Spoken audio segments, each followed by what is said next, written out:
Hi everyone, this is Heather. Thank you so much for joining me. Today I have got a card tutorial for you and I look at a new magazine put out from the Stamper Sampler called Book of Templates.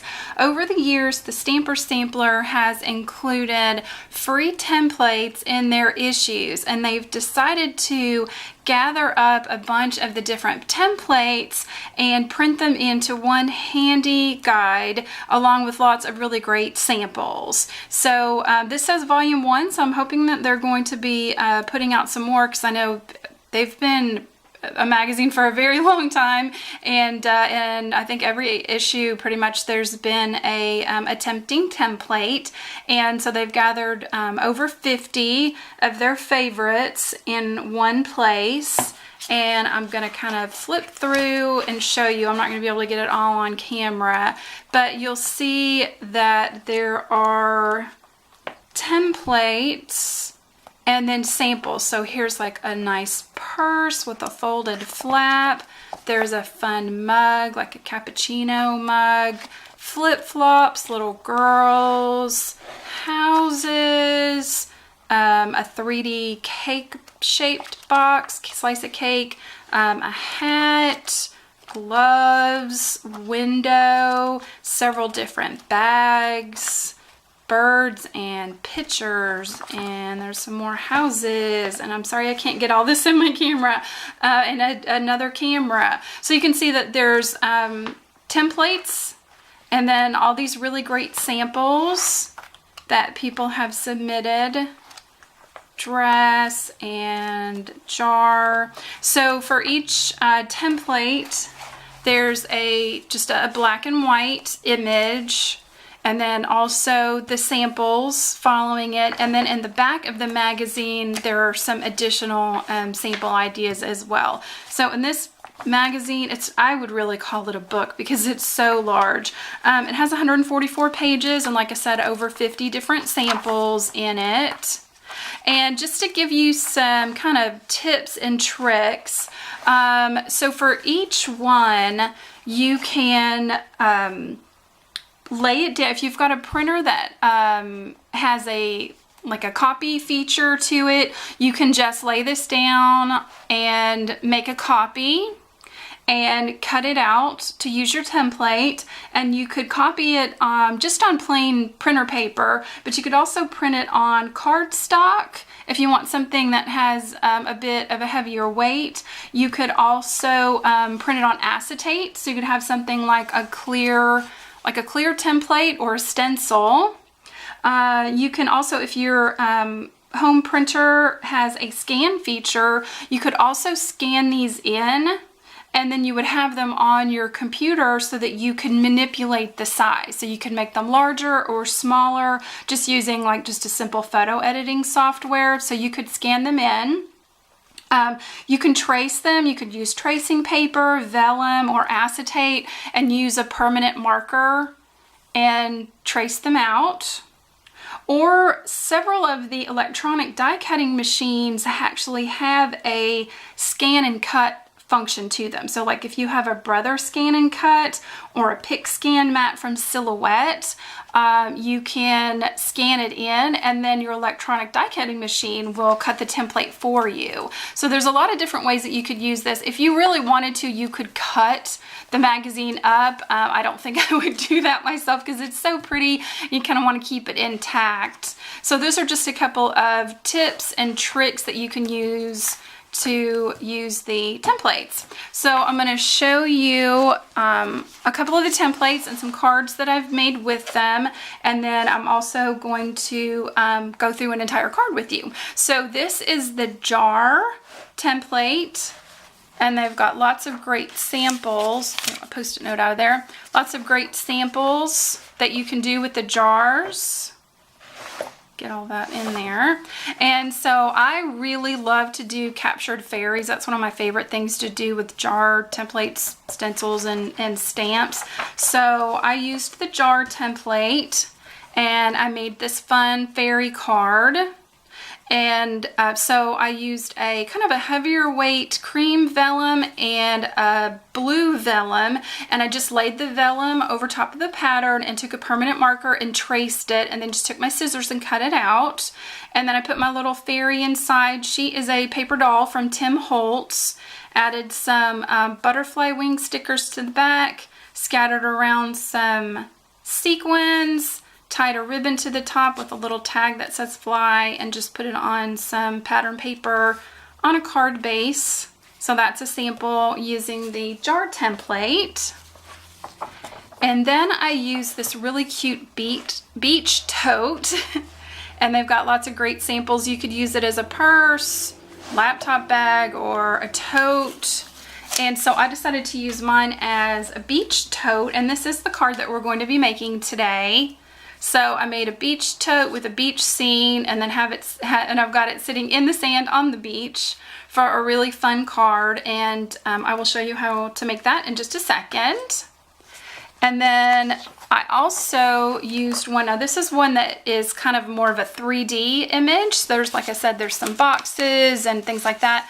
This one is a pinwheel, and I adjusted the size of the pinwheel to make a tiny one to go on a card. So I used this cute dragon from Lawn Fawn, so it looks like he's blowing the pinwheel, but little flames are coming out instead, and it says make a wish. So I used 2 different colors of cardstock and pattern paper, but if you have like a pattern paper that's double-sided, it works really nicely. You get 2 different patterns with your template for the pinwheel. So here's some of the examples from the magazine. So that's just a look at the magazine and a couple of samples that I did. So let's go ahead and get started, and we will make the fun beach tote card. So for this card, I used a white cardstock base, just 8.5 by 11 sheet, cut and scored and folded in half for my card base, and then cut a piece of pretty blue paper to 5.25 by 4 for the background.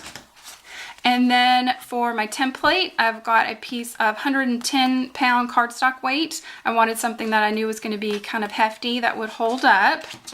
And I just copied my template using my printer at home and just copied it onto just plain computer paper. Then I also need an extra piece of white for my seagull, and also some kind of sand color, and I chose one that has a white core. It's also white on the back. This is from Muse Studio, so that when I tear it, I get that nice white edge there.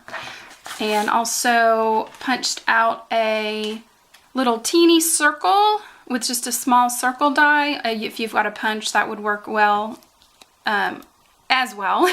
And I'm using that for the little hanger on my beach tote, and just some twine as well. Oh, and some hemp ribbon.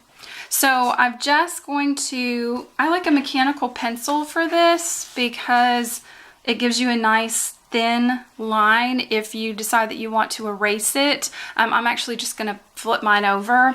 So I'm just going to take my pencil and basically just trace around my template.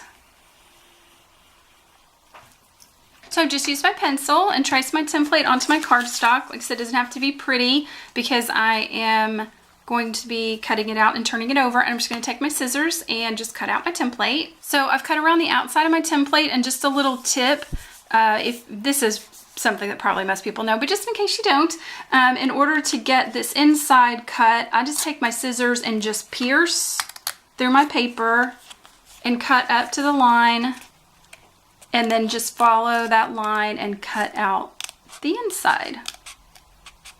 So I've cut out my template with my scissors, and I'm just going to turn it over so I don't have to worry about erasing the pencil marks or anything. And then another little tip, I'm going to keep all my templates once I, make copies or whatever I'm going to do with them, and probably either tuck it inside the magazine or just take a little piece of washi tape and tape it on the inside of the page that it is, so I know exactly where the template's going to be. So now I want to do a little distress inking on the bag, and I'm using a Broken China Distress Oxide ink from Tim Holtz. I pick up a little bit on my sponge, so I'm just using a sponge applicator on my craft mat, and I've also got just one of my post-it notes just to make sure I don't get my fingers too inky, and I'm going to start off the edge, and in a soft swirling motion, I'm gonna add that pretty ink, and I'm gonna do the handle and kind of the top, like 2/3 of the bag, because I don't need to do it all the way down because I'm going to be putting my sand down at the bottom. So I've inked up my tote bag with the Distress Oxide ink, and I want to add just a little bit of splatter. So I'm taking my water bottle on my craft mat, and I'm going to take the lid off and use the end of the dropper to splatter some drops onto my Distress Oxide ink. So when I'm happy with the splatters, I'm just going to take a paper towel and just kind of blot that out. So we have that nice pattern on the back. And then I'm also going to take my paper towel and clean off my craft mat. So I have 2 pieces of this sort of sand colored paper, and on one, it is for the main base of the card. So I'm going, so I've already cut it to 4 inches wide, and I'm going to slowly tear my cardstock because I want that nice pretty white edge. So if you hold your cardstock in one hand between your thumb and your forefinger, take the other side with your other thumb and forefinger and pull towards you, just kind of slowly. You can pull up and back a little bit. And I am a lefty, so it may be more comfortable for you to do it the other way. But if you just kind of carefully tear, you can get that really nice edge on there. So we don't need this piece, so this will be for our base. And then I'm going to go back to my template real quick, and I'm going to trace just a little bit of the bottom of the bag, just so that I know it's the same size. And I'm going to cut that out with my scissors. So I've just used my scissors and just trimmed off the bottom part, and I'm going to do the same thing and tear this to give myself a nice edge. And now I'm going to adhere that just with some tape runner to the bottom of my tote bag. I'm just lining those edges up like that. So I've got my other piece of white cardstock, and I'm using Memento black ink to stamp out my little seagull. And this seagull is from My Favorite Things, and it is called Seaside Seagulls. It is such a cute set. They really remind me of the seagulls from Finding Nemo. And I'm also going to be using a sentiment from this set as well. So I've stamped my little seagull out, and I'm just going to take a yellow alcohol-based marker. This is Daffodil Delight from Stampin' Up, and I'm going to color in the beak and just go over his little feet. And I want him to have a little bit of shading and shadow, so I'm going to take a light gray marker. This is Light Crumb Cake, and I'm going to just kind of trace around some of the sections of the seagull just to give him a little bit of shadow so that he's not bright, stark white. So there's my little seagull. And while I've got my ink out, I'm going to grab my tiny little white circle, and I'm just going to ink up. So this says, "So glad you're mine, mine, mine."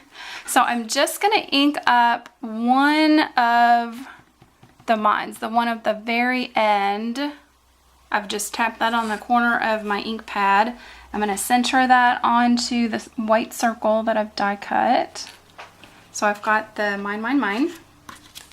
I'm going to pull over the larger piece of the cardstock that's for the base. I'm going to ink up the entire sentiment and stamp that along the bottom of that torn cardstock. So we've got the sentiment. I'm going to bring my kind of grayish marker back over, And on both of these pieces of tan cardstock, I'm just going to take the pointed tip of my marker and just make little dots all over, just to give it a little bit more of a realistic sandy look. So doesn't have to be perfect, just quick and easy. Just tap those little dots. Don't push too hard because you don't want to mess up the tip of your pen. So across the top of my tote, I have put 2 rows of red liner tape. This is just a really sticky adhesive tape. You can use whatever you've got, but something that's really strong to hold this burlap ribbon. And I'm just gonna take off the release paper and lay my ribbon across the top of my tote bag. Line that up, press that down so it stays. I'm just going to turn that over and take my scissors and trim off the ends.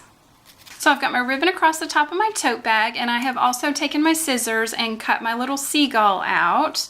Now I'm going to take a hole punch and punch a hole at the top of our circle and take some twine. And I'm going to fold my piece in half. I'm going to put that folded piece through the hole. So I've got a little loop. And I'm going to grab those tails and pull this through the loop and tighten that up. You want to be careful not to tear your paper up. But I call that like a bookmark tie. And now I'm going to wrap this around the handle of my bag and tie it.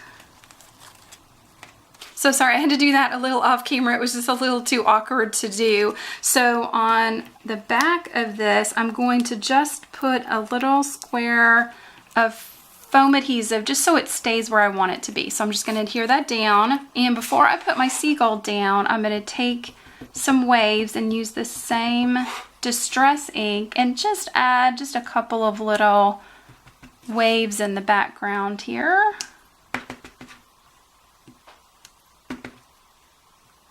Like so. And I've put a little bit of double-sided adhesive, foam adhesive on the back of my seagull, and I'm going to adhere him to my tote bag. Now I'm going to take my sand that I stamped earlier and adhere that to the front of my card. And then I'm going to take a little bit more foam adhesive and adhere my tote bag.